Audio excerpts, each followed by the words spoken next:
So, I was walking through Beverly Hills the other day, and I overheard these two women talking about where they were going to summer this year. Summering, like it's a verb. And you know what those women look like. They're all plumped and plucked and nipped and tucked.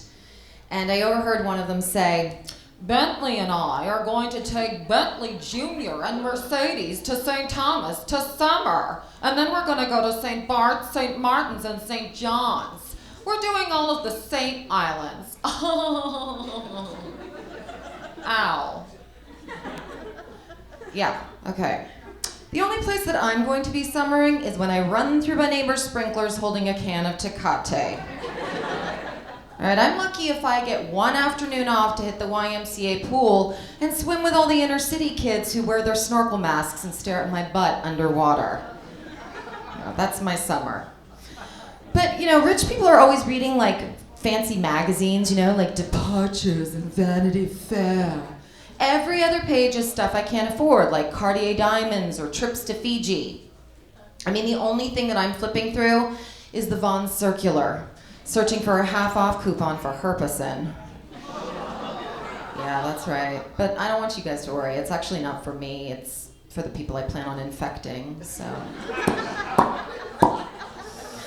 Yeah, so depressing. Life can be depressing. I'm getting a lot older. I mean, I know maybe some of you are like, "Oh, come on, you're not that old." But there's a difference between 20s and 30s. And, I'm having a hard time, like, going to the clubs these days, with my friends. Because I will put on an outfit that I think is, like, really sexy, some, like, hot, hip top that I spent all day searching in the racks at Kohl's for. And I will roll on up into that club, and I step inside and it's wall-to-wall skank, okay? I look like Laura Ingalls from Little House on the Prairie.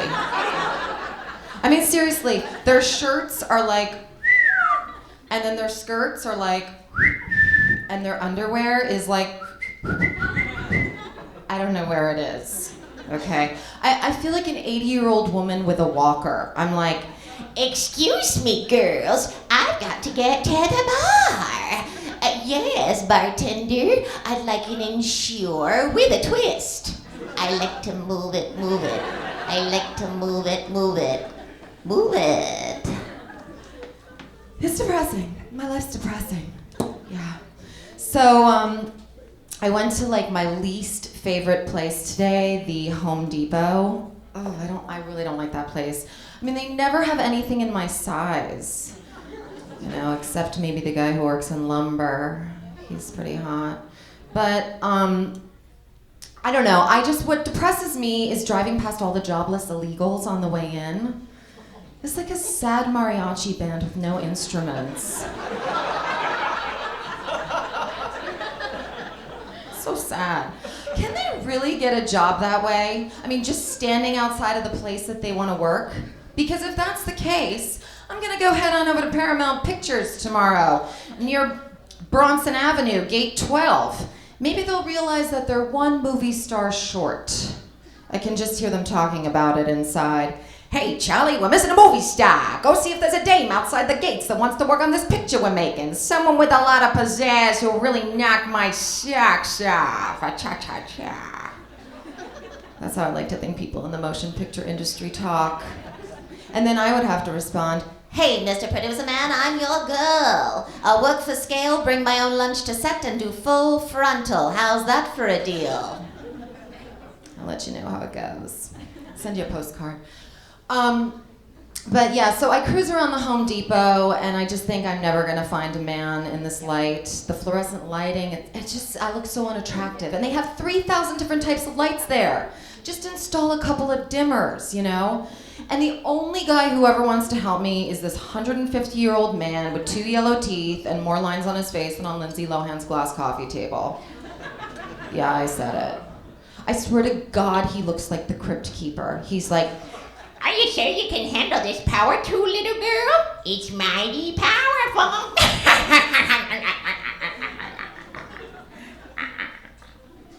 He scares me. He does. So after I went to Home Depot, I decided to head on over to Noah's Bagel because I'm like, I'm depressed. I might as well eat the equivalent of 10 pieces of bread. So, but I can't stand when kids are in there and the parents are so run down and exhausted that they just let their kids kind of go crazy and they're running all over the place and they're trying to talk to me and I'm just standing online trying to get my bagel, and this little girl comes up to me and she's like, I have a dog and her name is Shelby and I like to brush her hair. Do you have a dog? And I leaned over and I looked into her little baby seal-like face and I said to her, yeah, you know what? I had a dog. And she got cancer in her spleen! And she died! We had to put her down. It was really depressing. So enjoy Shelby while she's still alive! Kids. Just keep them away from me. Please. I don't know how you guys feel about addiction shows, but I love them. I really do. I love intervention. There's something so satisfying about watching people's lives as they spiral wildly out of control. It makes me feel like the overachiever I've always wanted to be, I actually have to thank the addicts for reminding me that I'm a relatively productive person, I don't lie around on dirty mattresses all day, shooting up dope.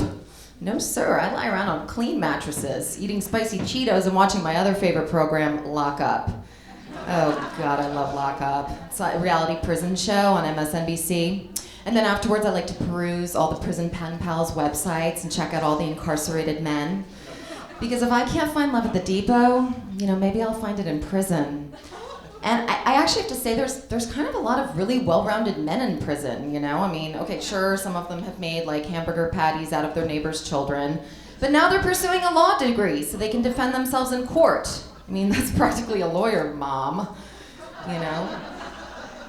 I will admit I had a little correspondence with this one prisoner. It's kind of weird. I wasn't even expecting to, but his name was Mad Dog, and he wrote me the most beautiful short stories, and he would send me these little chess pieces carved out of bars of soap, and he did the most amazing mural on his cell wall using only his feces. So, yeah, guys. And guess what? I'm gonna leave you on that one. So thank you so much. Been a great audience.